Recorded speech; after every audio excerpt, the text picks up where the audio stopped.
So, after 1 year and 3 months, ngayon ko palang papalitan tong unahan na gulong. So, doon sa last na video ko, pinalitan ko yung rear tire ng Corsa Cross S na Platinum.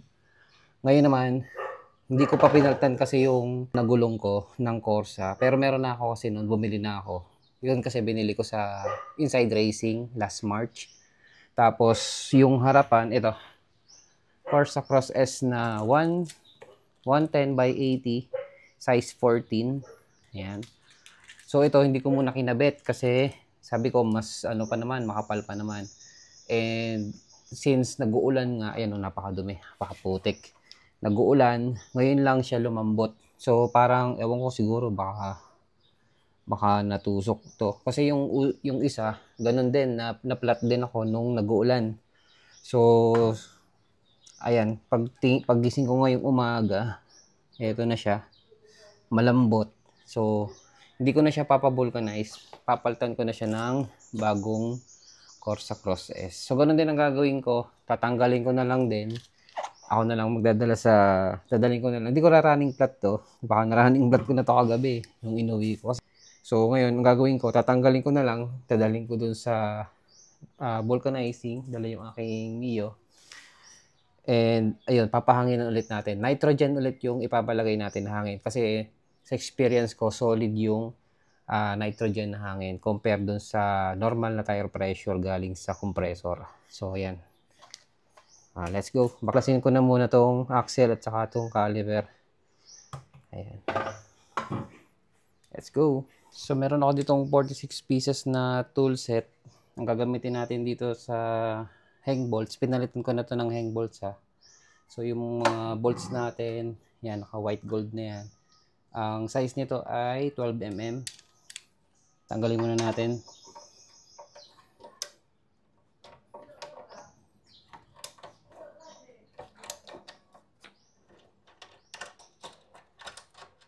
Yan. Ang size nga pala ng hang bolts na to ay 8 by 30. Yan. Kung gusto niyo magpalit ng hang bolts sa caliper nyo, 8 by 30. Lagyan nyo lang ng washer. Yan. Dito naman sa front axle, gamit tayo ng 18mm. So, ang ka-size nitong axle na to, mga pang Honda Click 150, 125, PCX, yan. Same lang sila ng sukat ng axle sa harapan. Saka wave 125. Gamit tayo ng 18mm na socket. Tapos, kontrahin natin ng wrench sa likod. 18 rin to sa likod.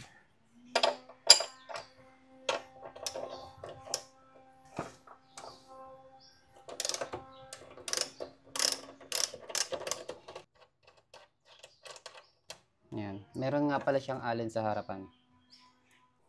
Yan. Kinalangan ko na yung ilalim. Tanggalin natin yung caliper.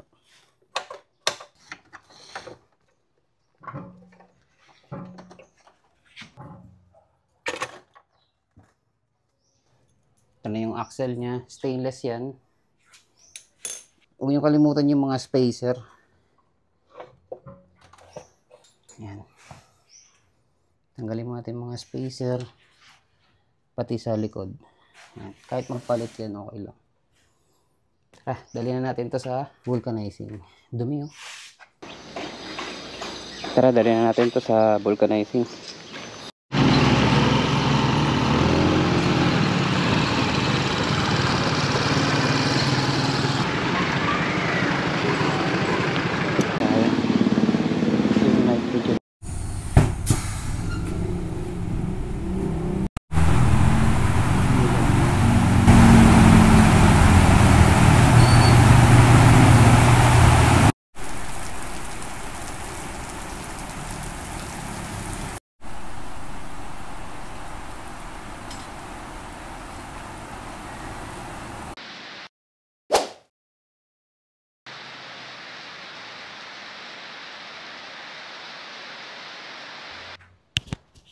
So yun, inabot ng ulan.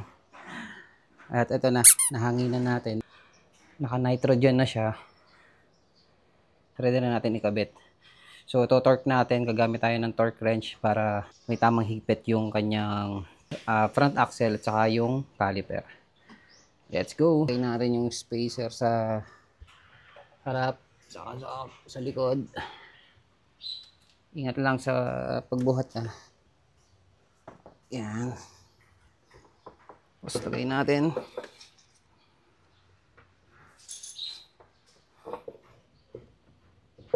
Gamit kayo ng rubber mallet pang pukpok ng axle. Madali pag may rubber mallet. Hand tight muna natin. Wala na tong washer eh.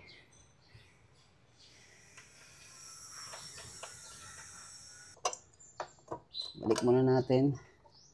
Pag nagsara, pwede nyo naman bukahin yan.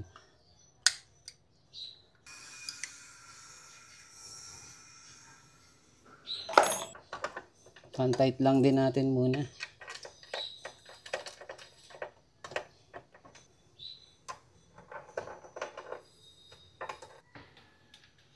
Gamit tayo ng torque wrench. 59 gagamitin natin dito sa axle.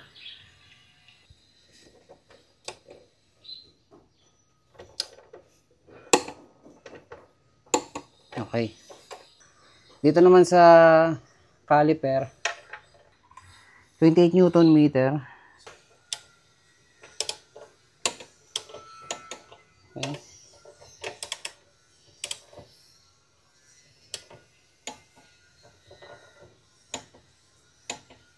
Okay. So, yun lang. So, ito na. Goods na. Pareho na ang naka-Corsa yung ating ADB, harap at likod. At nitrogen yung pinalagay natin na hangin. So, hindi siya yung normal na tire pressure galing sa compressor.